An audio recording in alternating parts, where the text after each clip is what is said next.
She wasn't biologically my daughter.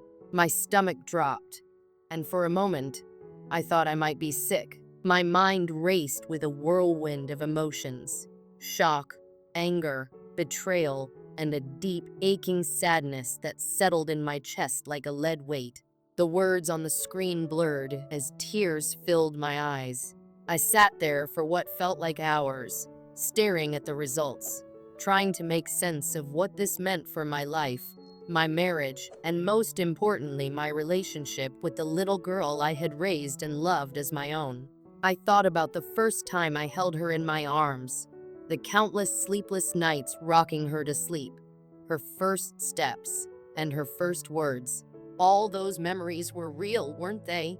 They couldn't just disappear because of a few lines on a test result, but the question remained: who was her biological father? When I confronted my wife, she crumbled under the weight of my anger and pain. She confessed to having an affair during our separation, but she swore she wasn't sure who the father was when she found out she was pregnant. "It didn't matter," she sobbed. "I knew you would love her no matter what. And you do, don't you? You've been the best father she could ever have." Her words felt like manipulation, like she was trying to twist the narrative to justify her actions. I couldn't believe that she had carried this secret for 6 years, allowing me to live a lie while she pretended everything was fine. "I deserve to know the truth," I said, my voice trembling with anger. "You stole my right to make that choice for myself. You decided for me, and now our daughter might pay the price for it." She begged me not to tell our daughter, arguing that it would only confuse and hurt her. "She's only 6, she said. "She doesn't need to know. You're her dad in every way that matters." But I couldn't ignore the betrayal. My trust in my wife had been completely shattered. Every argument we'd ever had now felt like it was tinged with this underlying deceit. For days, I struggled with what to do. I couldn't imagine my life without my daughter, but the idea of staying in a marriage built on lies felt unbearable. My wife kept trying to make amends, cooking my favorite meals, showering me with affection, but it all felt hollow. One night, after putting my daughter to bed, I sat down in the living room with a glass of whiskey and thought about the future. Could I stay in this marriage? Could I forgive my wife for this betrayal? And then I thought about my daughter. She was the one person in all of this who was truly innocent. She hadn't asked to be born into this mess. She didn't deserve to lose her dad because of her mother's mistakes. The next morning, I told my wife that I couldn't stay married to her. "I'll always be there for our daughter," I said, "but I can't be your husband anymore. You broke something that can't be fixed." The divorce was messy. My wife fought tooth and nail for custody, arguing that I wasn't even our daughter's biological father. That cut deeper than I thought possible. She had been so adamant that I was her dad, but now she was using my lack of biology against me. I didn't back down. I hired a good lawyer and fought for joint custody, using my years of being a devoted father as evidence that biology didn't define parenthood. Eventually, we reached an agreement. I would have joint custody and remain a significant part of my daughter's life. It's been 2 years since the divorce, and while the pain hasn't entirely faded, life has settled into a new normal. My daughter and I have an unbreakable bond, and she still sees me as her dad. We have our routines, our inside jokes, and our special moments that no test result could ever erase.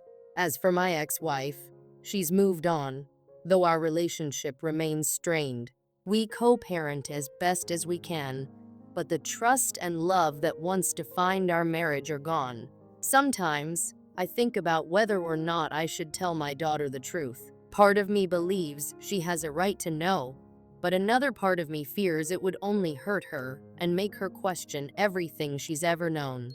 For now, I've chosen to keep it to myself. This experience taught me a hard lesson about love, trust, and what it truly means to be a parent. Fatherhood isn't about DNA, it's about showing up, being present, and loving unconditionally. My daughter may not be my flesh and blood, but she's my heart and soul, and that will never change. The relief was overwhelming. For weeks, I'd lived in a state of turmoil, plagued by doubt and fear. But now, as I stared at the DNA test results in my hands, all the questions that had kept me awake at night dissolved. She's my daughter, not just in my heart, but in every way that matters. And yet, even as I celebrated this revelation, a shadow of unease loomed over me. The words my wife had thrown at me during our fight echoed in my mind. How do you even know she's yours? It wasn't something you said lightly. People don't just make accusations like that without a reason. Why would she say such a thing unless there was a kernel of truth behind it? The answer clawed at me, refusing to let go. I couldn't ignore it any longer. Armed with the results, I decided it was time to confront her. That night, I waited until our daughter was out of the house, staying at a friend's for a sleepover. The air in our home was heavy with tension as I stood in the living room, the DNA test in hand. My wife was in the kitchen, cleaning up after dinner, oblivious to what was about to unfold. I took the DNA test, I said, my voice cutting through the silence. She froze, the plate in her hands slipping and clattering onto the counter. Slowly, she turned to face me. Her face was pale, and her eyes darted to the envelope in my hand. What? What do you mean? She stammered, her voice trembling. I took a step closer, holding her gaze. I know the truth, I said firmly. Her lip quivered. What truth? You know exactly what truth, I snapped, my frustration boiling over. She's not mine, is she? Tell me who you slept with. I want the whole story, no more lies. Her face crumpled as tears spilled down her cheeks. Please, she whispered, her voice barely audible. Please let it go. Don't do this. It was a long time ago. Her reaction was all the confirmation I needed. My heart sank as the pieces fell into place. She hadn't said those words to hurt me during a moment of anger. She'd said them because she'd been carrying this secret for years. I crossed my arms, waiting. The silence between us stretched, heavy and suffocating. Finally, she broke. Through her sobs, she admitted it. She had slept with someone else during our separation. But the revelation didn't end there. It wasn't just anyone. It was someone I had once called a friend. The name she uttered made my blood run cold. It was someone I'd known for years, a man I'd trusted at one point in my life. He was the kind of person who thought the world revolved around him, arrogant, cocky, and with a reputation for sleeping around. I'd cut ties with him long ago, but the memory of our so-called friendship resurfaced like a bad dream.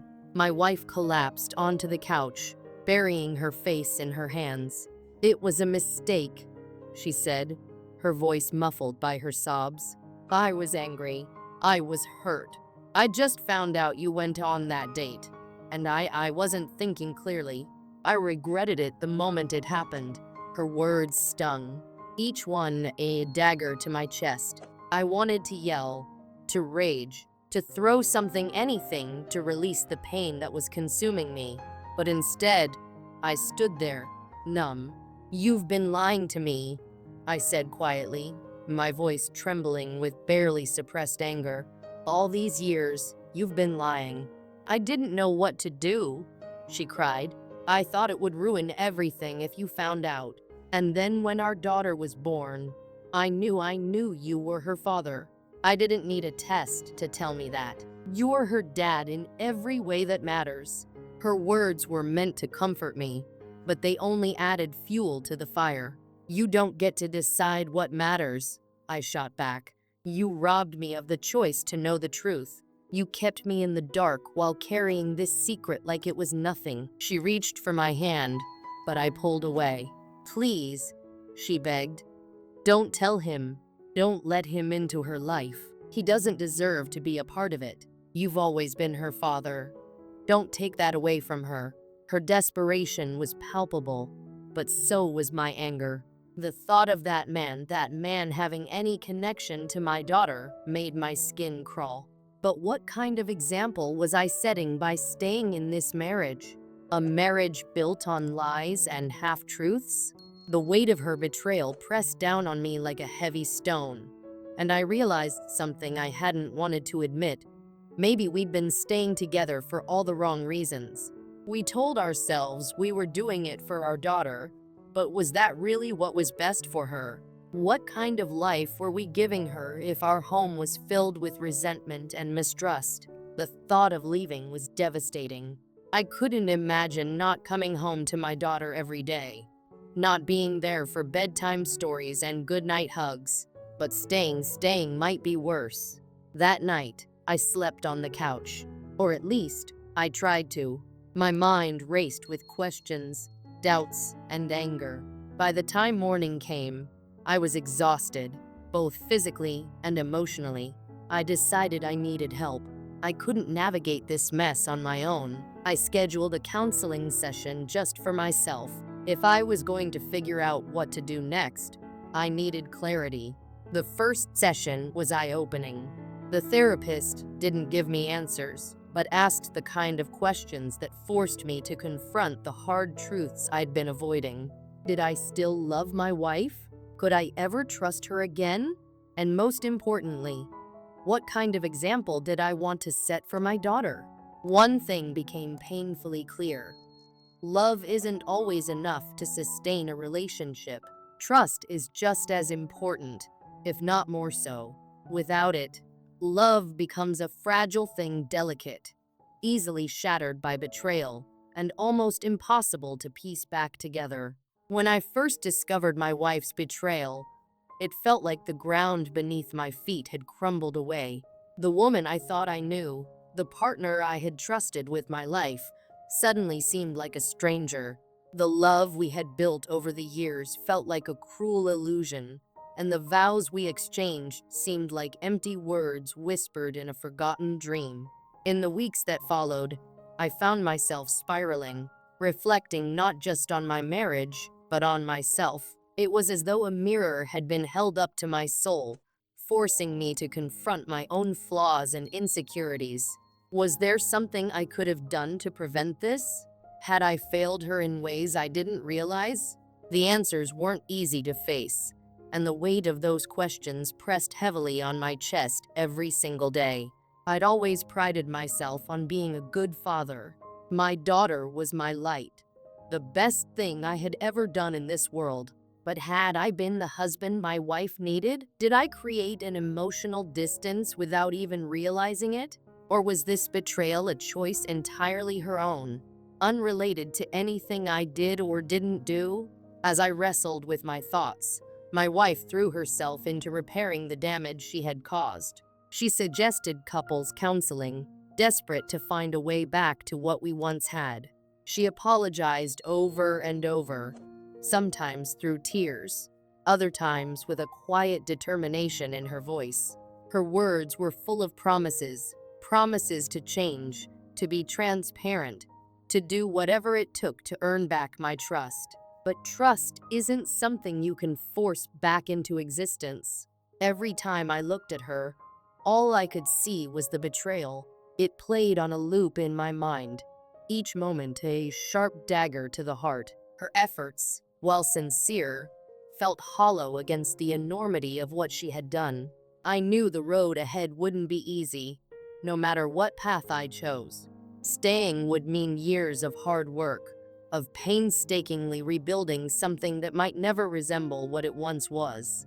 Leaving would mean breaking apart our family, shattering the life we had created for our daughter, and facing the guilt of not being there for her every single day. Friends and family, though well-meaning, weren't much help. Everyone seemed to have an opinion, but none of them lived inside my heart. Some urged me to forgive for the sake of our family, while others insisted I leave, arguing that staying would only teach my daughter that betrayal was something to tolerate. Both sides made valid points, but neither resonated with the storm of emotions I was feeling. For now, I'm taking it one day at a time. Some days, I wake up determined to give our marriage another chance, fueled by the memory of the love we once shared. Other days, the pain feels insurmountable, and I can't imagine a future where we're still together. I haven't made any final decisions yet, and maybe that's okay. Maybe some questions don't have immediate answers, and maybe healing isn't something you can rush. What I do know is this: no matter what happens between my wife and me, I'll always be there for my daughter. She's the reason I keep going, the anchor that keeps me grounded when the waves threaten to pull me under. Her laughter, her tiny hands reaching for mine, her unwavering trust in me, all of it reminds me that I have a purpose beyond my pain. She's mine not just because a piece of paper says so, but because she's my world. She's the one thing I'm absolutely certain about in this sea of uncertainty. And for her, I'll keep fighting. There are moments when I catch myself staring at her, wondering how this will affect her in the years to come. Children are more perceptive than we give them credit for, and I worry she'll sense the tension between us, even if we try to hide it. I don't want her to grow up in a broken home, but I also don't want her to grow up watching her parents live a lie.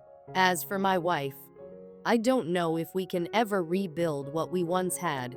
Love, no matter how deep, can't erase the cracks that betrayal leaves behind. I've learned that rebuilding trust isn't just about forgiving. It's about feeling safe enough to be vulnerable again, to let someone back into the parts of your heart they once shattered. Right now, I don't know if I can do that, but if there's one thing this experience has taught me, it's that the truth, no matter how painful, is always better than living a lie. Pretending everything is fine when it's not only delays the inevitable and causes more damage in the long run. The road ahead will be long and uncertain.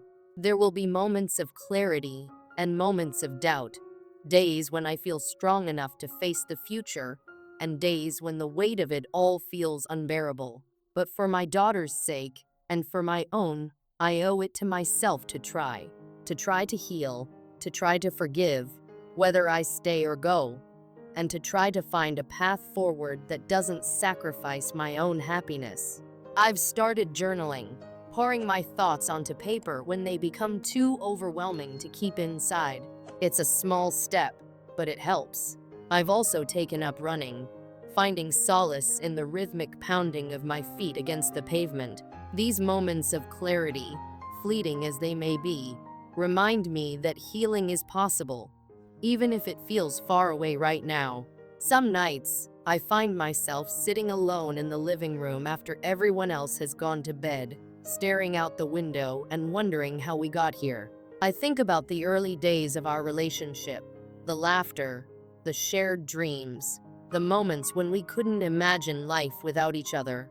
And then I think about now, the distance, the pain, the betrayal.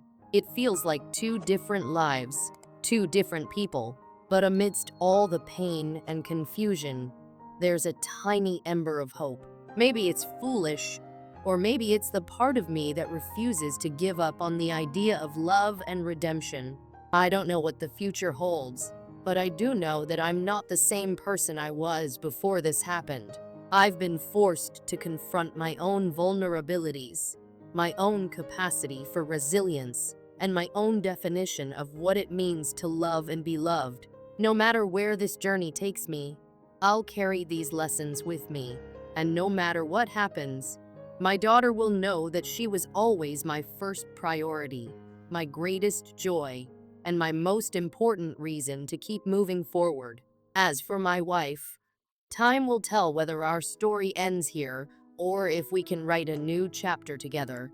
For now, I'm learning to be okay with the uncertainty, to sit with the discomfort, and to trust that the answers will come in their own time. Because if there's one thing I've learned, it's that healing is a process, not a destination. And in the meantime, I'll keep fighting for what matters most: my daughter, my peace, and a future where love and trust can coexist again.